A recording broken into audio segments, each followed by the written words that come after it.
বিশ্বব্যাপী পালিত হচ্ছে হ্যালোইন ডে, যাকে অনেকে ভূত দিবসও বলে থাকে।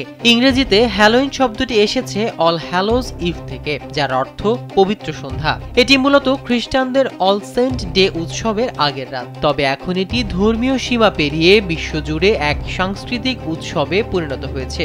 প্রায় 2000 বছর আগে ইউরোপের সেল্টিক জাতি সামহাইন নামে এক উৎসব উদযাপন করত। তাদের বিশ্বাস ছিল বছরের এই রাতে মৃত আত্মারা জীবিতদের মাঝে ফিরে আসে এবং অশুভ শক্তি ছড়িয়ে দেয়। এই আত্মাদের তাড়াতে মানুষ ভূতের পোশাক পরে আগুন জ্বালিয়ে রাখত। পরবর্তীতে এই সামহাইন উৎসবই আধুনিক হ্যালোইনের রূপ নেয়। এখন যে কোনো ব্র্যান্ডের পুরাতন এসি বদলে নতুন ওয়ালটন এসিতে উপভোগ করুন 25% ছাড়। কিন্তু মজার বিষয় হচ্ছে এই হ্যালোইনের প্রতীক হিসেবে কুমড়োকে ব্যবহার করা হয়। তবে অনেকের মনে প্রশ্ন, এত কিছু থাকতে কুমড়োকে কেন ব্যবহার করা হয়? এর পেছনে আসল রহস্য কি? বলা হয় আইরিশ মাতাল স্টিনজি জ্যাক মৃত্যুর পর স্বর্গ নরক কোনো জায়গাতেই স্থান পাননি।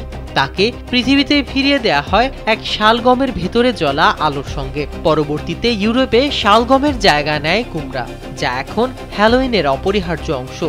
হ্যালোইনে মানুষ নানা রকম ভূত, ভ্যাম্পায়ার, ডাইনি বা দানবের সাজে অংশ নেয় এই উৎসবে। যুক্তরাষ্ট্রে 19 শতকের শেষ ভাগে দিনটি জনপ্রিয় হয়ে ওঠে এবং 1920 সালের পর থেকে ব্যাপক আকারে পালিত হতে থাকে। আজ এটি আমেরিকার এক অন্যতম বাণিজ্যিক উৎসব। বছরে প্রায় $6 বিলিয়ন ব্যয় হয় এই উৎসবকে ঘিরে। শিশুরা ট্রিক অর ট্রিট খেলতে খেলতে বাড়িতে বাড়িতে ঘুরে চকলেট সংগ্রহ করে, আর বড়রা মেতে ওঠে সাজসজ্জা ও আনন্দ উৎসবে।